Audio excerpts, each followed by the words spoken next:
In the meantime, the suspended CBN Governor Lamido Sanusi says he may seek some form of legal intervention over his suspension by President Goodluck Jonathan.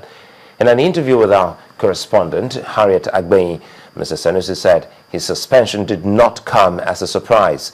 Reacting to the allegations of financial recklessness, the suspended governor questioned the reasons given for the action and said the presidency did not follow due process. The central bank is an independent institution. There is a section of the act that says the president cannot remove the governor without two-thirds of the Senate. There was a reason for that section.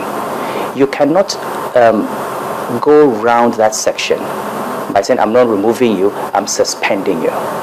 You cannot do that because it undermines the entire principle. And if the idea is, well, under the Interpretation Act, if you or the idea is the president appoints so he can suspend, the president doesn't appoint. He proposes and the Senate confirms. So the governor is actually appointed by both the president and the Senate, and therefore should be removed by both. And so for me, I think we should challenge it. I think it should be challenged so that governors coming after me will not refuse to act or will not refuse to be independent for fear that they will be suspended. If you talk about financial recklessness, for example, you've got to ask what standards are being used to make those kinds of allegations. Just a little over a week ago, the petroleum minister and the GMD of NNPC sat in front of the Senate on national television, actually said they had paid billions of dollars of subsidy on kerosene without appropriation.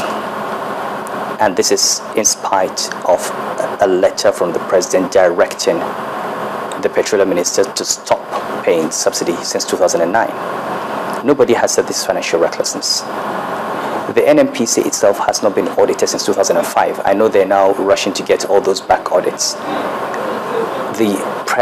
This is the premier oil company in Nigeria. It has not even been audited. I mean, the questions being asked of us by Financial Reporting Council, at least we're on accounts that were audited. We have the central bank's audited accounts for 2013 are already ready. I approved them in Committee of Governors last week to go to the audit committee for the board of directors to approve them on Thursday, this coming Thursday, the 27th. Okay, so we already audited for 2014, for 2013. And an institution that's not been audited for God knows 8 years, nobody talks about financial recklessness. We contribute so much to the Federation account. NNPC doesn't even pay a kobo as dividend. Is there a problem really with investing in education? Is there a problem? Is that really what is recklessness?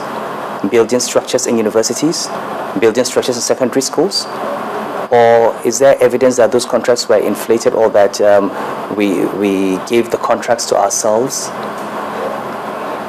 I mean, what exactly is reckless about contributing to education?